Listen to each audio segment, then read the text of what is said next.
Bonjour à tous, ravi de retrouver sur canalturf.com pour évoquer le programme de ce vendredi 29 mars Quintet Plus sur l'hippodrome de Paris-Vincennes. Il s'agira du Prix Maltea avec une épreuve qui rassemble des trotteurs d'âge des 7 ans et au-dessus. Mon préféré sera le numéro 12, Angle of Attack, un cheval qui s'est frotté à des trotteurs de la trempe de Ready Express, encore Cyberlane, courant octobre sur le podium d'Oby. Un cheval qui est également irréprochable depuis son arrivée sur notre sol. Il a couru 4 fois cette année, 4 fois dans des quintets. Et résultat, 4 fois, il s'est classé parmi les 3 premiers, signant même un succès. Seul son numéro 12, à mon avis, peut l'empêcher de s'imposer. Je lui poserai le numéro 8, Youssef Henna, qui a également bien fait sur notre sol. Ce Scandinave a remporté un Quintet Plus l'été dernier à Enghien. Depuis, il s'est imposé à Cagnes, à Bordeaux, mais également sur le Prône de Nantes. Restant quatrième d'un Quintet à Cagnes et présenté pieds nus, il mérite crédit. Le 1, Christo, est toujours présenté à bon escient par son entraîneur driver Michel Noir. Le cheval collectionne les bons résultats depuis plusieurs semaines. Il compte 3 places de deuxième en autant de sorties depuis le début de l'exercice 2019. Se recommande un chrono d'une 12 et fractions sur ce parcours. Bref, il doit pouvoir terminer sur le podium malgré ce numéro piège. Bon, vous l'aurez compris d'ailleurs, mes 3 préférés ont des numéros peu enviables. Le 12 pour Angle of Attack, le 8 pour Yusanena, numéro en dehors, et le 1, numéro piège en dedans pour Christo. On le reposera le numéro 3, Pythagoras Face, qui a terminé 5e sur le podium de Cordemais à l'occasion de ses débuts sur notre sol. À mon avis, le cheval va se plaire sur ce parcours de vitesse. Il l'est confirmé auto-start et peut ici se révéler. Le numéro 10, Tina Turner, est une jument transalpine qui mérite crédit pour ses débuts en France. Elle est surtout confirmée sur les parcours réduits. Elle sera pieds nus, on s'en méfie, c'est un bel outsider. Ensuite, j'ai retenu le 2, Balzac de Litton, le numéro 7, Carlo de Carcy, bien connu à ce niveau. Il se déplace du sud-est du pays avec des ambitions. Et le numéro 14, également, Belle Louise Mabon. Elle a pris l'essentiel de ses gains au cours des derniers mois sous la selle. Mais attention, en dernier lieu, dans le récent Quintet Plus Primaya, elle a bien fini, traçant une superbe fin de course, et ce après avoir été retardée par une faute à moins d'un tour de l'arrivée.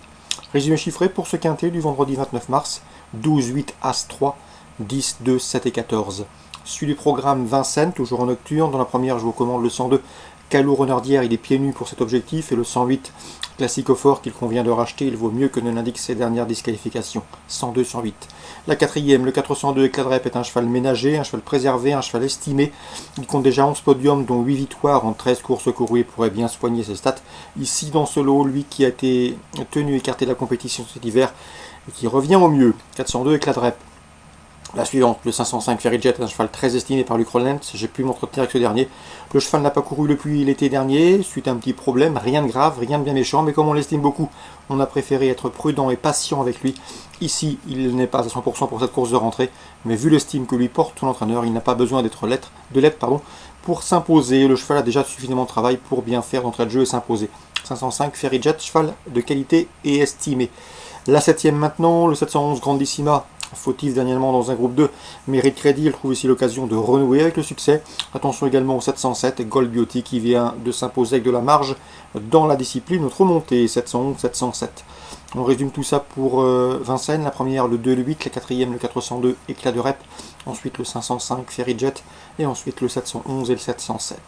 Concernant Fontainebleau, Réunion 4, dans la première, difficile d'aller contre le 101 Jmani et le 102 très solide, affiché dans cet ordre sur l'hippodrome de Saint-Cloud dernièrement. Et ici, dans ce handicap réclamé, il doit pouvoir s'illustrer. On le reposera le 104 dans cette épreuve. C'est Horizon Mersois qui avait battu Ajmani à l'occasion d'une sortie commune courant février sur la PSF de Chantilly. 1 de 4 dans la première. Dans la suivante, j'aime beaucoup le 202 Rogue Runner qui vient de s'imposer sur cette piste de Fontainebleau le 7 mars dans un réclamé. Une confirmation est ici attendue. Le 302 Altaric mérite crédit, un cheval qui a couru groupe 3 l'an dernier à l'âge de 2 ans. Il compte déjà 3 places de deuxième en 5 courses courues. Et à mon avis, dans ce lot, ce cheval doit pouvoir ouvrir son palmarès. Je lui opposerai le 303 Yumna et le 306 Cardino qui ont en temps commun de s'être classés deuxième en débutant. Concernant le prix cœur de chasse, Listle Race, dans la 8e, on prend les mêmes et on recommence, à savoir le 804 Checkle Jack et le 807 Bacoel Coffee. Ces deux-là se connaissent bien. Ils ont formé le couplet gagnant dans cet ordre de la précédente édition de cette Listed. Checkle Jack, Bacoel Coffee, ces deux-là, donc premier deuxième de cette course en 2018, et depuis, notamment fin novembre, courant novembre à Fontainebleau, eh bien, ils ont pris les 3e et 2e places d'une autre épreuve de même facture, le prix Contessina. Donc il est difficile d'aller contre 804 et 807. Voilà pour les infos de ce vendredi 29 mars. Bonjour à tous, rendez-vous demain pour un nouveau programme.